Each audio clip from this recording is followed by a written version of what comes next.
Thank you for following the first three parts of my presentation. These concluded with a possible transition scenario, and this final part will focus on realizing that plan, looking at the how, and will conclude with some recommendations for our policymakers. Let us start with looking at that timetable. The UKCCC have highlighted their concerns on this in their sixth carbon budget. They presented this chart on asset lives, which details typical asset lives for planes and cars, new homes and domestic heating equipment, and also various industrial processes. Time is not on our side, and any delay in decision making locks in even more emissions. The full benefit of the new technology will take time to realize due to the need to scale up, as exemplified by this chart, which forecasts green hydrogen costs will only drop to that of blue hydrogen much later in the transition period. The second major challenge is consumer lethargy. Historically, the case for take-up of new technology has been driven by the benefit of that new technology to the consumer. In the case of energy, this is typically around price and convenience. Some of the new technologies we have been talking about don't offer immediate gains to the consumer, and upfront capital costs can be a hurdle. Today, we see this with higher costs for battery electric vehicles and less convenience when we look to how we recharge those vehicles. Further, we have to make sure that the new technologies are safe to use and that they don't themselves introduce further environmental concerns, such as carbon dioxide emissions from the building of new infrastructure.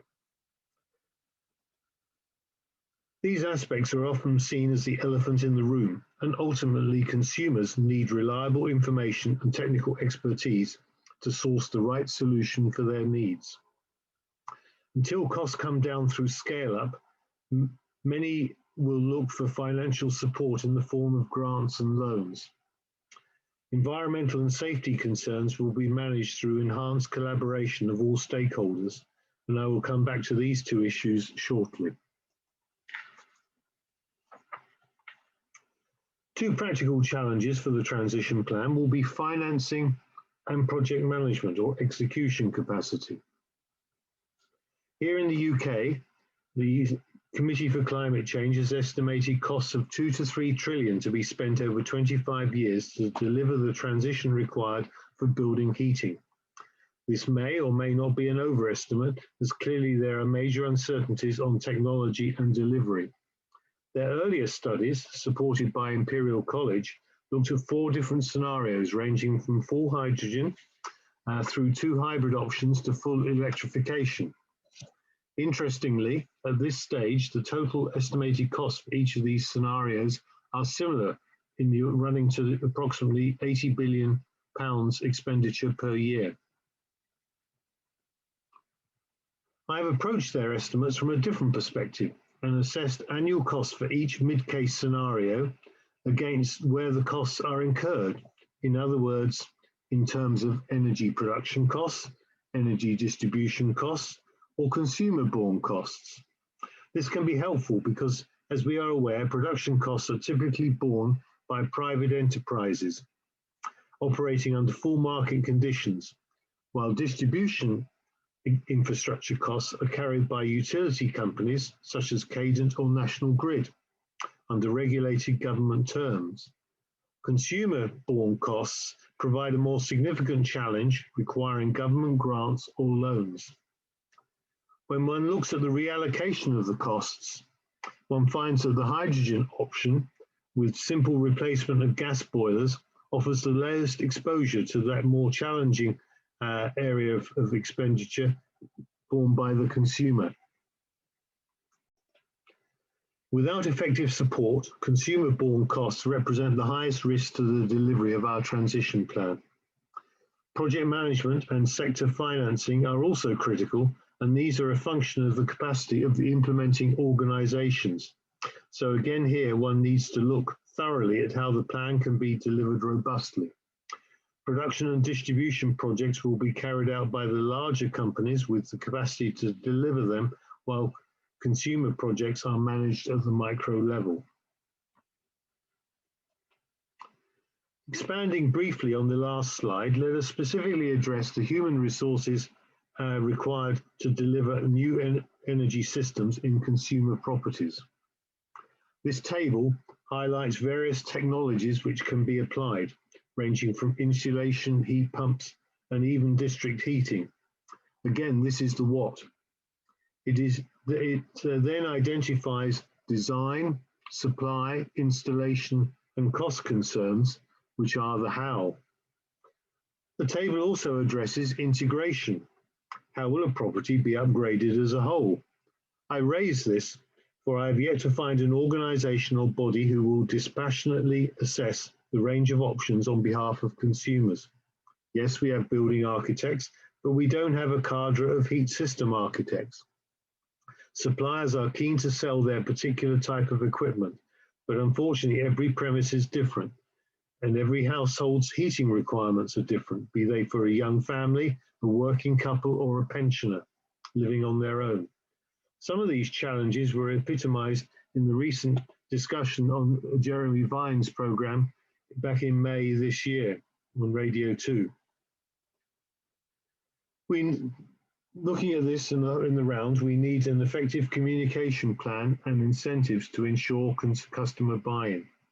We also require standards and most importantly, a credible workforce to deliver millions of customized systems. However, that said, there is significant scope for jobs and businesses under our green recovery post-COVID. Coming back to two of the wider issues, some ecological and social aspects of the plan include the mining of rare earth metals for batteries, the destruction of habitats by wind and solar farms and biofuel feedstock developments, the continued exploitation of fossil fuels for blue hydrogen, the need to support communities which will be most affected by rising energy costs, in other words, looking at fuel poverty issues, and lastly, supporting countries and communities which have been long dependent upon fossil fuel production.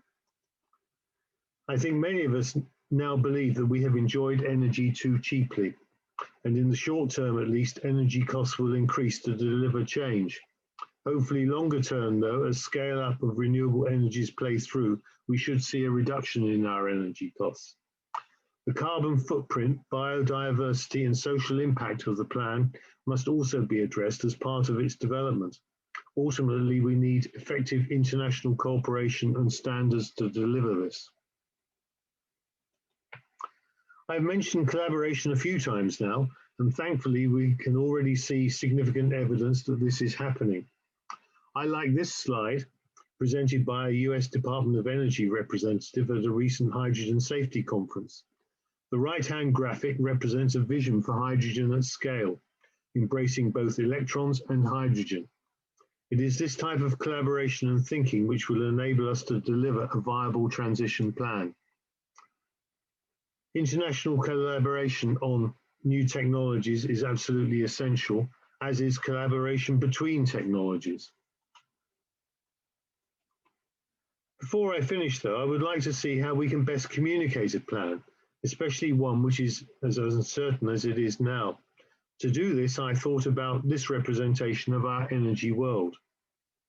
Each block is a major energy supply to a particular sector.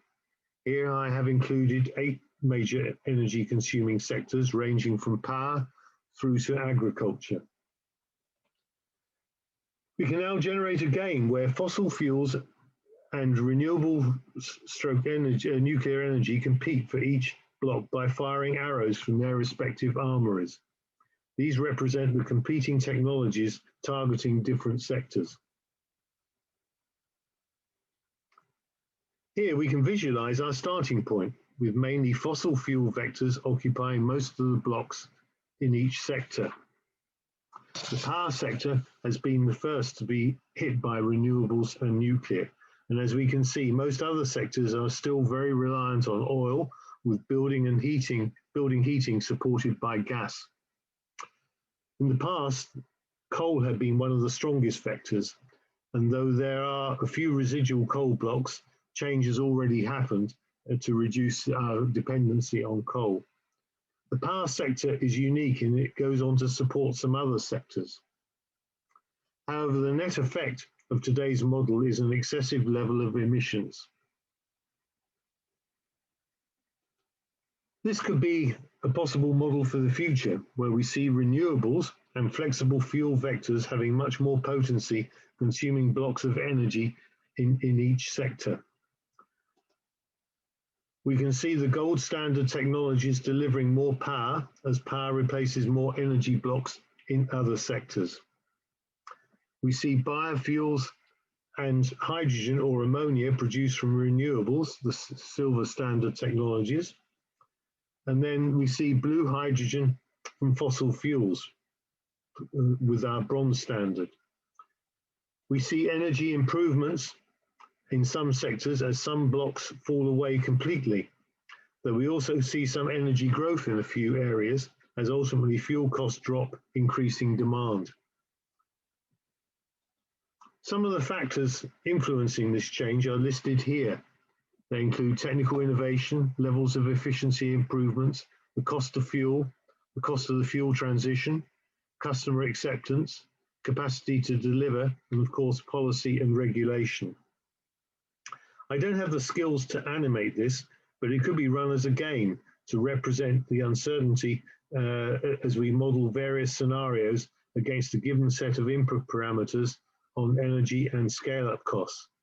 However, I hope it does simplify the message of an energy transition, especially to show that energy is not just power and that energy blocks can turn different colors depending upon the speed of technological change. Today we remain uncertain as to the color of each block in the future. Yes, today power is a soft sector to attack. Other sectors, such as shipping and aviation, will be much harder to convert or hit. In other words, it is more difficult for the new arrows or vectors to complete. Ultimately, though, it should lead to a reduction in carbon emissions as required under our plan. So let me finally mold my conclusions and thoughts on delivery into some immediate recommendations for our policymakers. These include development and communication of a robust multi-vector, multi-source energy transition plan, which considers 2050 on the pathway. To start with, this needs to consider multiple options as the speed of scale-up and deployment is very uncertain.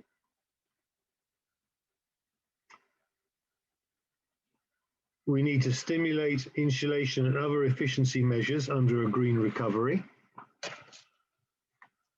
We need to invest in collaboration between academia, businesses and regulators to ensure that scale up and deployment of common standards. We need to ensure the retraining of engineers and technicians.